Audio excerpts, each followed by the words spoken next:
Cette capsule vous est présentée en partenariat avec Voile Sans Souci, une voilerie qui propose des produits 100% fabriqués au Québec et offre un large éventail d'activités pour tous à son club nautique.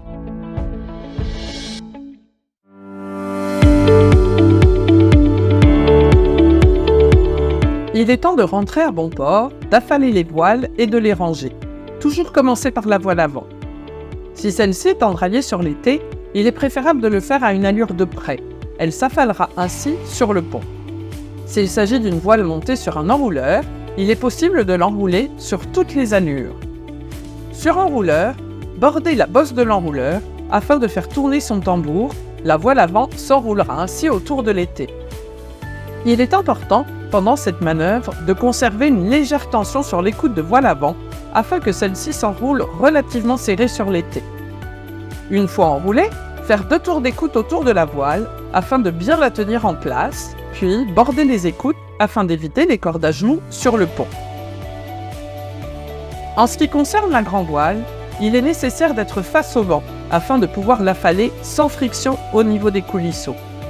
Démarrer le moteur et se positionner face au vent, choquer le halva de baume, l'écoute de grand voile et soulager la baume en embraquant la balancine.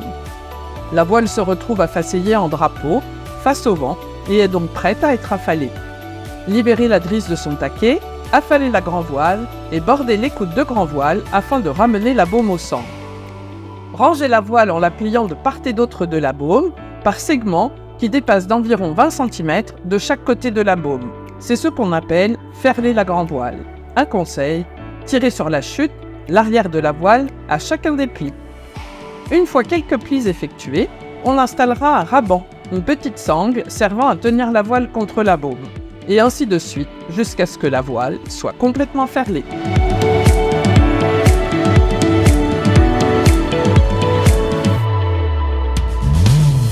Pour enrouler la voile avant, les 5 points importants à retenir sont 1. Bien qu'il soit possible d'enrouler la voile avant à toutes les allures, celle du largue est préférable. Effectivement, la voile est alors gonflée par le vent et s'enroule donc sans faire de plis. Il faut éviter que le voilier soit face au vent car le façonnement empêche la voile de s'enrouler correctement. 2.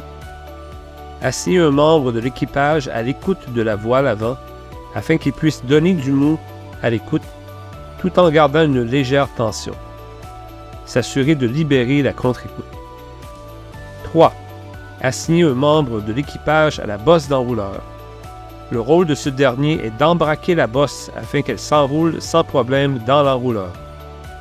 Il peut y avoir beaucoup de tension au début de la manœuvre, mais une fois que la voile commence à s'enrouler, celle-ci diminue. 2 personnes peuvent être nécessaires pour les premiers tours.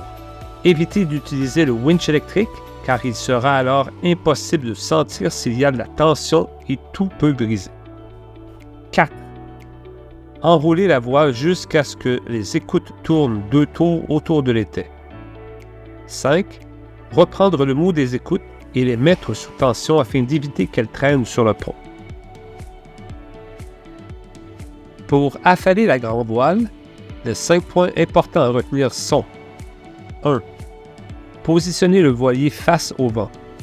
La grande voile va façonner. 2. Assignez un membre de l'équipage au pied du mât afin qu'il aide la voile à descendre en la ramenant vers la baume. Il verra à ce que la manœuvre se déroule sans encombre, levera et glainera les cordages. En d'autres mots, il rangera les cordages. 3. Choquer l'albat de baume, l'écoute de grand voile et reprendre le mou de la balancine. 4. Affaler la grand voile et reprendre le mou de l'écoute afin de ramener la baume au milieu. 5. Ferler la voile et installer les rabans afin qu'elle reste en place sur la baume. Il est plus prudent d'attendre que l'écoute de la grand voile soit sous tension avant de ferler la voile, surtout par gros temps.